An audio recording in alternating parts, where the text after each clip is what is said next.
દુનિયાના દેશો શું વેચે છે? કોઈ ઓઇલ વેચે છે, કોઈ હથિયારો વેચે છે, કોઈ મેડિસિન વેચે છે, કોઈ પોતાના દેશની પ્રોડક્ટ એક્સપોર્ટ કરે છે. આપણે અહીંયા મીઠું વેચીએ છીએ.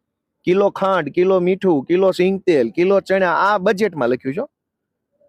સરકારે મીઠું ને ચણા ને એવું બધું જો લોકોને આપવું પડતું હોય તો ગરીબી કઈ હદની હશે રાજ્યમાં, પરિસ્થિતિ શું હશે લોકોની, એ વિચારો ને. તમે ભણેલ ગણેલ મહાપુરુષ છો. અને બીજું, સરકારે આ વિધાનસભાનું જ કાગળ લખીને લાવ્યો, ગાંડા બાવળ કાઢવા માટે 97 કરોડની જોગવાઈ કરી છે. ગાંડા બાવળ આ કઈ રીતના હોય, આમ કઈ રીતે આ ક્યાં જોવા મળે? ઈ પ્રશ્ન નથી. પ્રશ્ન ઈ છે ખાલી બાવળ જ ગાંડા છે. આ 30 વર્ષથી ભાજપની સરકાર છે, હજુ તમને બાવળ જ ગાંડા લાગે છે? તો બીજા કોણ છે? અરીસામાં જોવે ભાજપ વાળા? એટલે એ લોકો છે.